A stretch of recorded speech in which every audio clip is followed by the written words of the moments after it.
하나님 말씀 사도행전 4장 36절 37절 말씀입니다.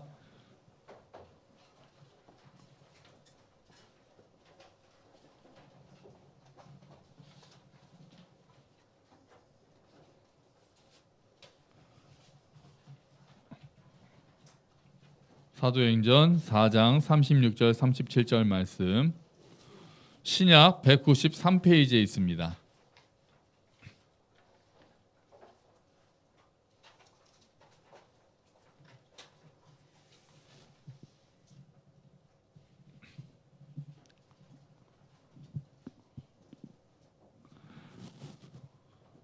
사도행전 4장 36절 37절 말씀 딱 찾아만 놓으세요. 읽는 것 좀 읽다 같이 읽도록 하겠습니다.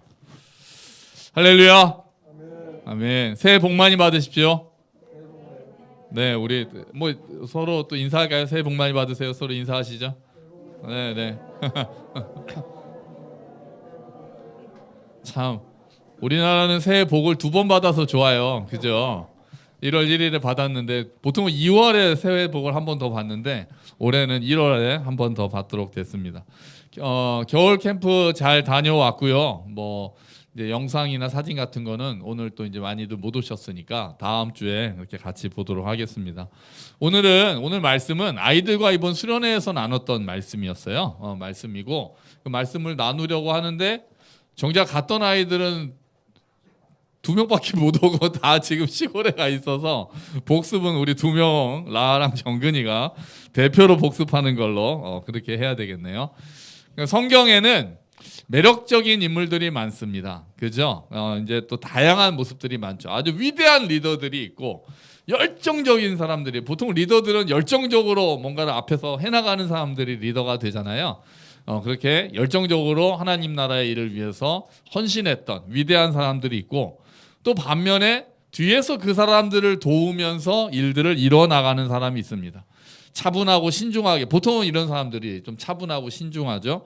앞에서 이끌 수 있는 능력이 되면서도 한 걸음 물러나서 다른 사람을 세워주는 사람도 있습니다. 저는 사실 이런 사람들이 더 좋습니다. 그리고 더 존경합니다. 앞에서 이끌어주는 것도 뭐 훌륭하고 대단한 일이지만 그 사람을 도와서 또 자기가 능력이 충분한데도 그 사람을 내세우고 그 사람을 세워주고 옆에서 그 사람을 돕는 역할을 한 사람들을 저는 더 존경하고 저런 사람들을 닮고 싶다는 마음을 많이 가지고 있습니다.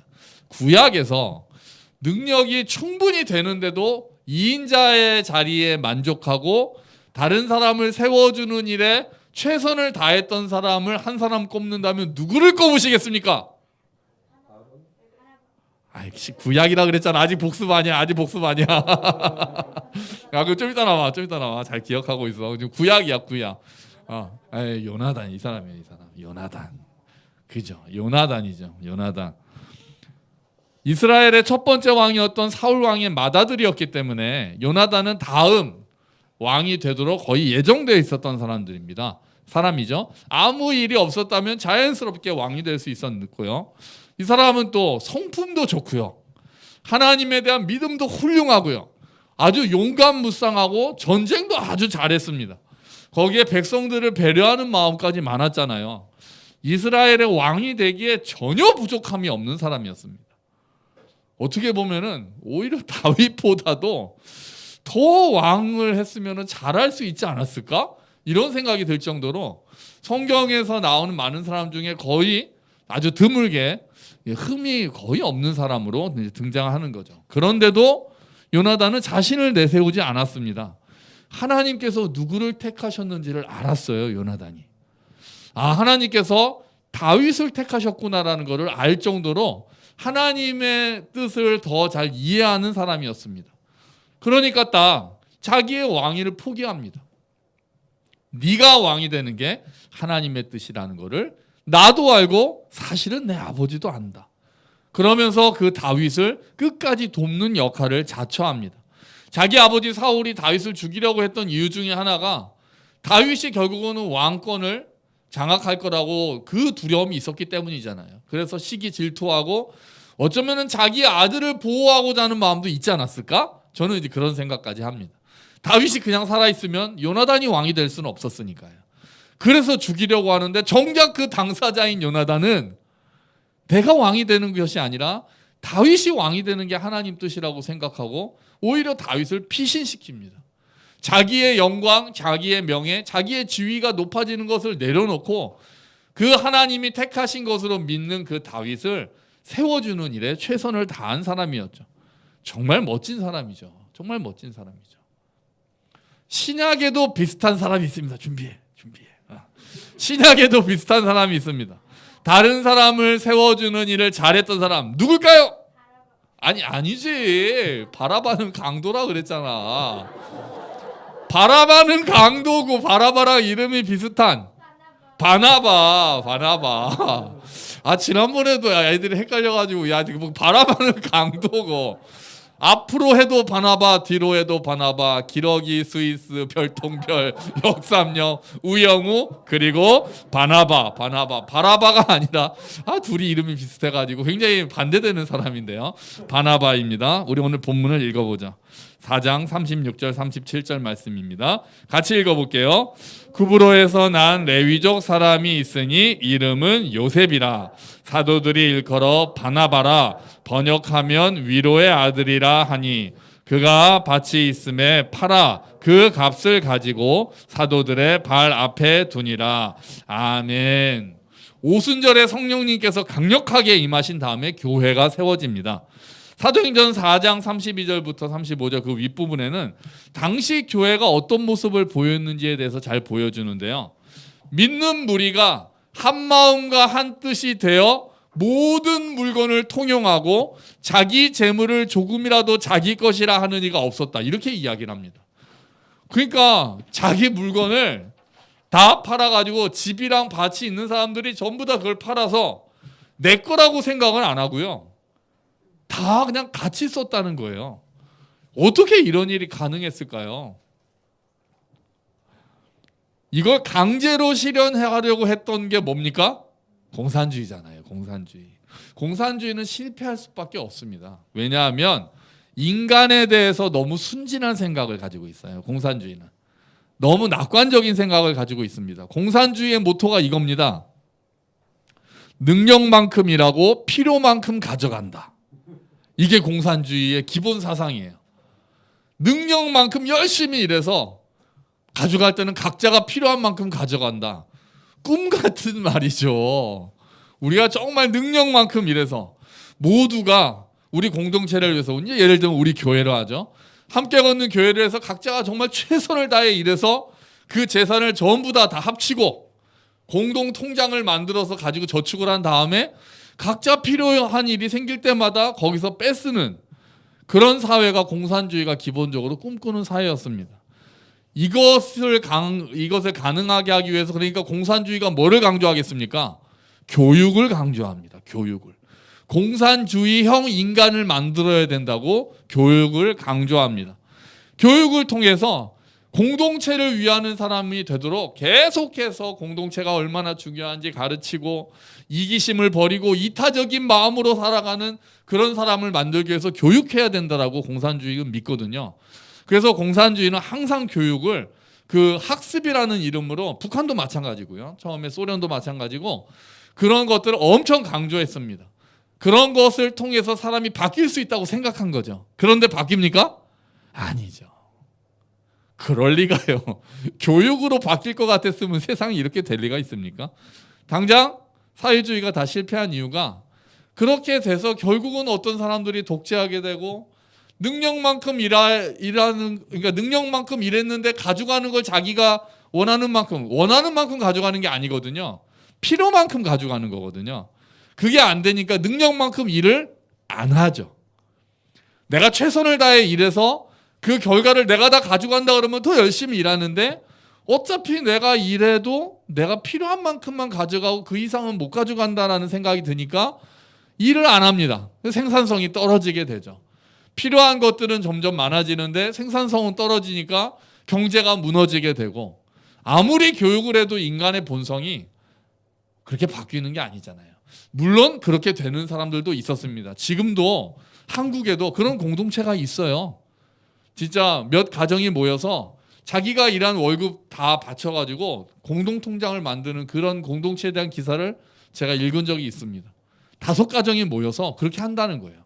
이 사람들이 이제 선교단체 출신이거든요. 대학교 때 선교단체 때 우리 나중에 막 하나님 나라에 대한 꿈을 꾸면서 우리 이런 공동체를 만들어 보자라고 해서 진짜 졸업하고 결혼하고 모여서 살면서 그 일을 하고 있어요. 그래서 이제 보면서 야, 이게 과연 가능한가? 아직 그 사람들이 아이들이 없었거든요. 이제 아이를 낳고 아이에 대한 생각이 달라지고 하면서 과연 이 공동체가 얼마나 유지될까? 제가 이 글을 본 것도 10년 전이어서 지금은 그 공동체가 어떻게 됐는지는 잘 모르겠습니다. 잘 됐으면 좋겠다는 마음이 있어요. 아, 정말 잘 지혜롭게. 쉬운 일이 아니잖아요. 각자가 다 월급이 다른데 그걸 다 모아가지고 필요한 만큼 통장에서 공동체에 이야기해야 되잖아요. 나 이런 일이 있어서 이만큼 사용해야 됩니다. 그럼 그렇게 하세요. 그거를 과연 몇 년 동안 할 수 있을까? 아이들을 키우면서까지 할 수 있을까? 이게 결혼하기 전에는 또 어느 정도 될 수도 있을 것 같은데 가족이 생기면서 과연 얼마나 될 수 있을까? 좀 잘 됐으면 좋겠다. 거기는 그래도 다 믿음이 있기 때문에 그런 게 가능했습니다. 실제로 대부분은 우리 평범한 우리 보통의 사람들은 공동체를 위해서 어느 정도 내어주는 거는 우리가 마음이 다 있지만 자기 것을 다 포기하고 다 합치고 이렇게까지 하기에는 쉽지가 않는 거죠. 그런데 그 어려운 일을 초대교회가 해낸 겁니다. 오순절에 성령님이 강력하게 임하시니까 모든 사람들이 자기 물건을 자기 거라고 하지 않는 사유재산이 없어지고 다 자기 집과 밭을 팔아서 전부 다 사도들의 발 앞에 내어놓으면 사도들이 그거를 가져다가 필요한 사람들에게 나눠주는 역할을 했다는 거예요. 와, 이런 일이 우리 교회로 예를 들면 여러분들이 지금 가셔서 설 끝나자마자 집을 파시고 다 저한테 보내주시면 제가 다 모아서 누가 얼마나 필요한지를, 이게 마음이 있어도 어렵겠어요. 누가 얼마나 필요한지를 그걸 하는 것조차도 쉽지가 않겠어요. 이런 일이 가능했던 것은 정말 성령 하나님께서 너무나도 강력하게 임하셨기 때문이고, 또 하나의 이유는 진짜 예수님이 곧 오실 거라는 그런 믿음이 있었기 때문이에요. 그러니까 그런 일들이 가능했던 거죠. 사실 예루살렘 교회 초대교회 이런 모습도 오래 가지는 못했습니다. 우리 교회가 지난주에 이제 작년 결산을 했잖아요. 작년 결산을 해보니 외부로 저희가 재정을 선교나 구제로 지출한 그 비중이 작년 사용의 25%였습니다. 엄청 많이 늘었어요. 한 교회가 25%, 저희 교회가 그 전까지는 한 17% 이렇게 됐었거든요. 이제 한 해 동안 25%의 재정을 선교나 구제로 우리를 위해서 쓰는 것보다 외부에 이제 사용했다는 게 얼마나 감사하고, 정말 앞으로도 계속 이렇게 25%는 최소한 유지했으면 좋겠다라는 마음이 이제 저는 들었는데요. 지난주에 또 엄청난 교회 기사가 또 뜬 거예요. 청주에 주님의 교회라는 교회가 있거든요. 그 교회는 개척할 때부터 무조건 50%는 밖으로 내보낸다는 거예요. 50%를. 처음에 대출 받아서 은행 빚을 갚는 것도 어려웠는데도 그걸 원칙으로 목사님과 그 성도들이 우리는 무조건 50%는 잘라서 외부로 흘려보낸다. 나머지로 생활한다. 이게 원칙이 돼서 지금까지, 지금 원로 그 개척하신 목사님은 은퇴하시고 2대 목사님이 하시는데도 지금까지도 그 원칙이 유지되고 있다는 거예요. 그 교회 규모가 그 사이에 이제 많이 커졌죠. 그러면서 그 기사 제목이 뭐였냐면은 맑은 가난을 택한 교회. 야, 그 기사를 보는데 맑은 가난을 택하다. 야, 참 되게 신선한 마음이었고, 저희 교회 라이벌이 생겼어요. 목표가 생겼어요. 50%라. 야, 우리도 한번 도전해봐야 되겠다. 이제 저는 그런 생각이 들었어요. 우리 교회가 뭐 퍼센트의 의미보다 어쨌든 하나님께서 주신 은혜는 흘려보내는 원칙을 가지고 더 많이 나누는 일에 힘쓰는 교회가 되기를 축원합니다. 아멘. 우리가 그 마음을 공유했으면 좋겠어요. 물론 우리에게 필요한 것도 있고 저축도 있고 하겠지만 기본적인 마음은 가능하면 흘려보내고 그럴 때 하나님께서 계속해서 채워주신다라는 믿음이 있기 때문에 그렇습니다. 자, 여기에 갑자기 등장하는 사람이 오늘 우리가 보았던 바나바입니다. 이 사람은 뭐라고 설명합니까? 레위족 사람이다. 레위 사람이라는 거죠. 구브로라는 키프로스죠. 라는 섬에 살고 있었던, 이스라엘 본토에 살고 있던 사람이 아닙니다. 그러니까 원래 레위 사람은 땅을 소유하지 못했잖아요, 구약에는. 근데 이 시대에는 그 규정이 좀 흐지부지 되고, 더군다나 바나바는 이스라엘 본토가 아니었기 때문에 외국에 살고 있었기 때문에 땅을 소유할 수 있었던 것 같습니다. 그래서 원래 이름은 요셉입니다. 요셉. 그런데 사도들이 그의 이름을 바나바라고 별명을 불렀습니다. 별명 바나바가 이름이 뜻이 뭡니까? 위로의 아들, 위로의 아들. 그 쉬운 성경은 뭐라고 번역했냐면은 격려하는 사람, 격려하는 사람이다, 이렇게 번역을 했습니다. 바나바의 뜻이 격려하는 사람이다. 너무 멋있죠. 그러니까 이런 이름을, 이게 별명이 돼서 나중에 이름을 바꿀 정도로 정말 위로하고 격려하고 구제하는 일에 최선을 다했던 사람이라는 거죠.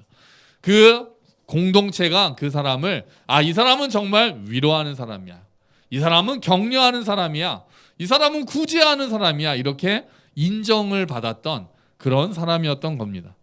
이렇게 4장에서 이름만 등장했던 바나바가 이제 9장에서 다시 나타납니다. 9장은, 사도행전 9장은 교회 역사에 있어서 굉장히 중요한 장입니다. 누가 회심했기 때문일까요? 사울이죠, 사울. 사울이 회심하는 장면이 9장에 나오거든요. 교회를 그래서 많이 세우고 그 복음의 신약교회의 기초를 세운 사람이 사울인데, 그 사람이 9장에서 회심을 합니다. 원래 사울은 이스라엘 그 예수님 믿는 사람을 잡으러 다니던 사람이었는데, 다메섹이라는 곳에 또 거기에 그리스도인들이 있다는 소문을 듣고 오늘 내가 잡으러 가야 되겠다라고 가다가 길에서 예수님을 만납니다. 사울아, 사울아, 내가 어찌하여 나를 핍박하느냐? 당신이 누굽니까? 나는 네가 핍박하는 예수다. 거기서 사도 바울이, 이제 사울이 완전히 꼬꾸라지고 눈이 멀고, 나중에 아나니아를 통해서 눈이 뜨면서 예수님이 어떠한 분이신지에 대해서 깨닫게 되고, 예수님이 그리스도라고 다메섹에서 전하기 시작합니다. 다메섹으로 원래는 그리스도인을 잡으러 가던 사울이었는데, 다메섹에 갑자기 눈이 먼 채로 와서는, 눈을 뜨고는 다메섹에서 예수가 그리스도라고 그리고 부활했다라고 복음을 전하니까 다메섹에 있는 그리스도 그 유대인들이 죽이려고 그래요. 아니, 얘가 왜, 이게 뭐야, 지금 와가지고 그리스도인 잡아놓으려고 한 놈이 와가지고는 갑자기 바뀌어가지고 예수님을 믿어야 된다라고 소리를 지르니 죽여야 되겠다. 그래서 제자들이 광주리에 달아가지고 성벽으로 밤에 몰래 내려보내서 사울이 도망갑니다. 그리고 예루살렘으로 가요. 예루살렘으로 가서 사도들을 만나려고 합니다. 그러면 사도들이 금방 만나줬을까요? 안 만나줬습니다. 왜냐하면 사울이 그 악명이 자자했기 때문이죠. 이게 혹시 위장 아닐까? 예수 믿는 척하고 우리랑 접선해가지고 우리를 일망타진하려는 고도의 계략이 아닐까?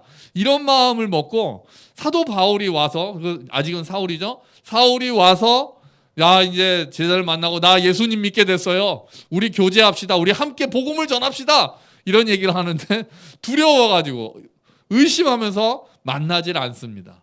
요때 등장하는 사람이 누구겠습니까? 바나바죠. 사도행전 9장 27절 말씀을 보면은요, 한번 같이 읽어볼까요? 하지만 바나바는 사울을 데리고 사도들에게로 갔습니다.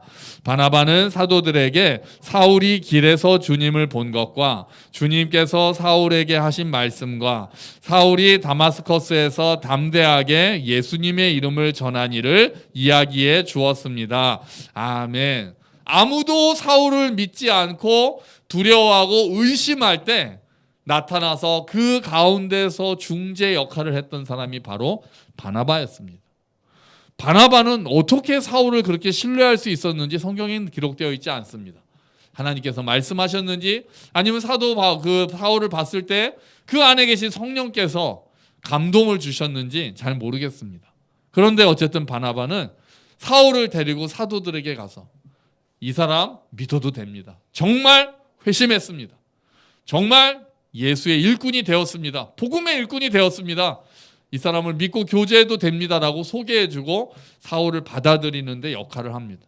정말 위로의 아들다운 일이었고 격려의 아들다운 일이었죠.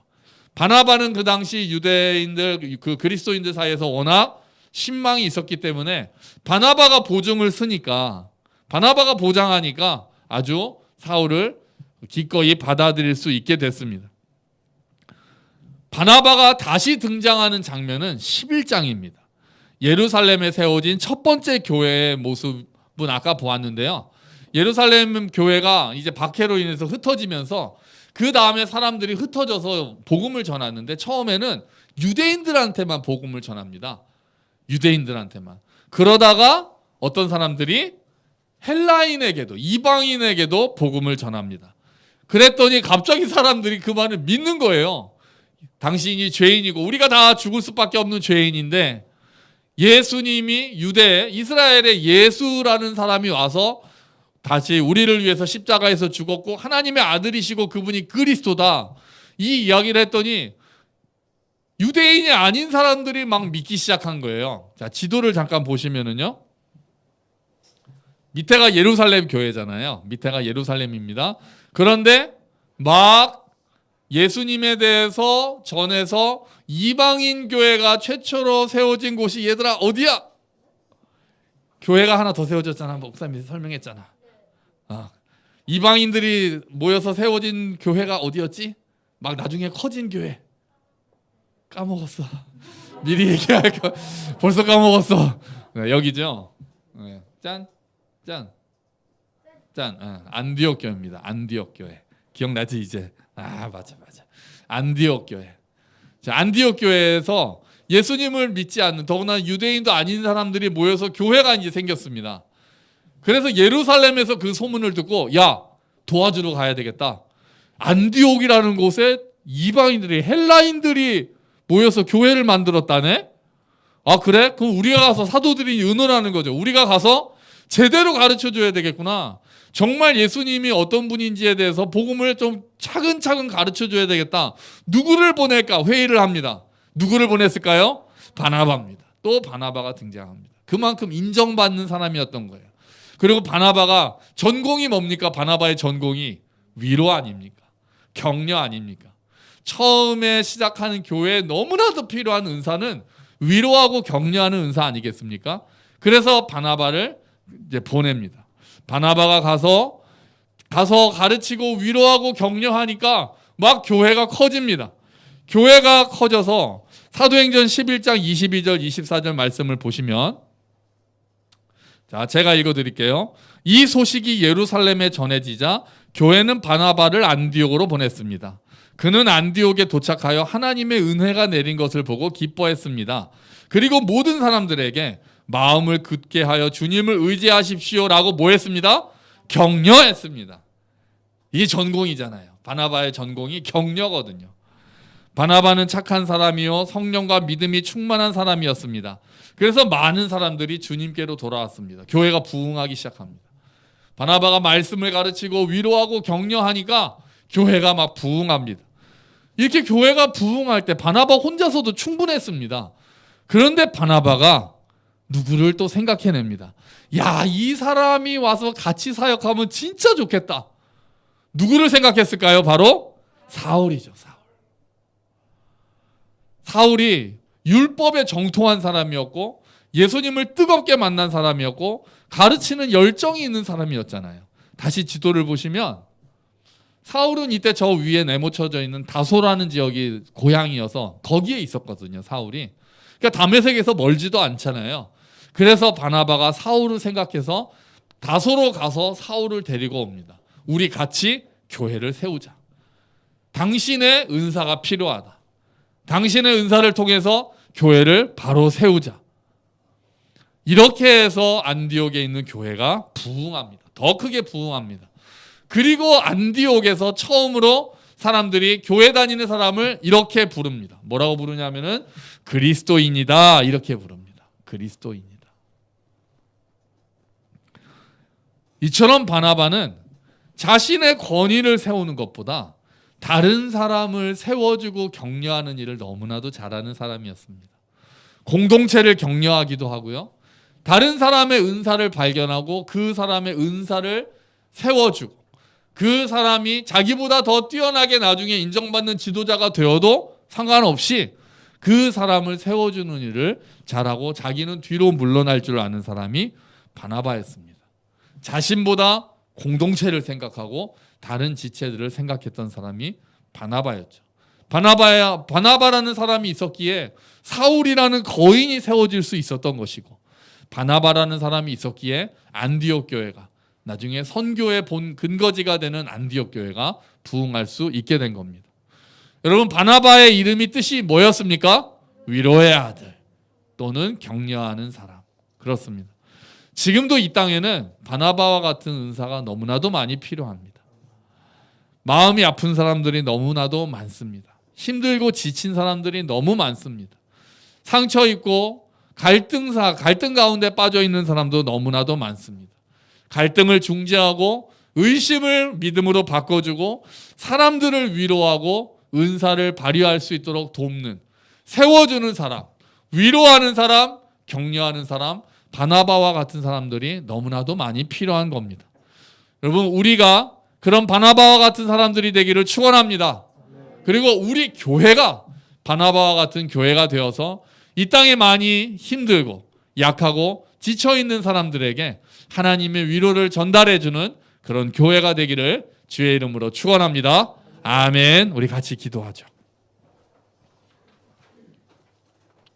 하나님, 위로의 아들 바나바가 있었기에 사울이 있을 수 있었습니다. 주님, 우리가 바나바와 같은 자들이 되기를 기도합니다. 우리 교회가 바나바와 같은 교회가 되기를 기도합니다. 주여 도와주시옵소서. 같이 기도하겠습니다. 아멘.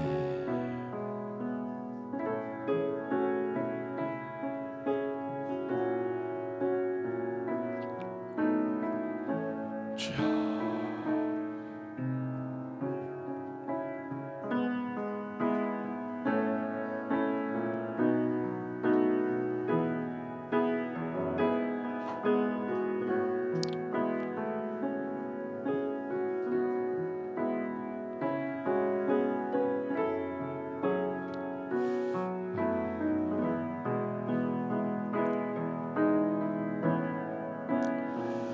주님, 우리 교회가 바나바와 같은 교회가 되고 약한 자들을 세워주는 교회가 될 수 있도록 도와주시옵소서. 주여, 은혜를 부어주시옵소서. 감사합니다, 아버지. 아멘. 아멘. 감사합니다. 하나님 아버지, 위로의 아들, 격려하는 사람 바나바를 통해 사울이라는 사람이 위대한 사도 바울이 될 수 있었습니다. 바나바를 통해 안디옥 교회가 세워질 수 있었습니다. 주님, 이 땅에 여전히 바나바와 같은 사람이 많이 필요합니다. 상처 입은 사람들이 많이 있고 약한 사람들이 많이 있고 지치고 쓰러져 있는 사람들이 너무나도 많은 세상입니다. 주님, 이때 우리가 바나바와 같은 사람들이 될 수 있도록 은혜를 베풀어 주시옵소서. 우리가 위로할 수 있는 자가 되고 격려할 수 있는 자가 되고 나 자신을 높이고 세우는 것보다 공동체를 세우고 지체를 세워주는 일을 충실히 감당하는 사람들이 될 수 있도록 도와주시옵소서. 또한 우리 교회가 바나바와 같은 교회가 되기를 원합니다. 이 땅에 연약한 사람들, 아픈 사람들, 지쳐있는 사람들, 눈물 짓는 사람들의 눈물을 닦아주는 교회가 되어 하나님의 은혜를 나누는 바나바와 같은 교회가 될 수 있도록 은혜를 베풀어 주시옵소서. 감사합니다. 주님이 모든 말씀 예수 그리스도의 이름으로 기도합니다. 아멘. 다 함께 자리에서 일어서셔서 주기도문 찬양하시면서 봉헌하시겠습니다.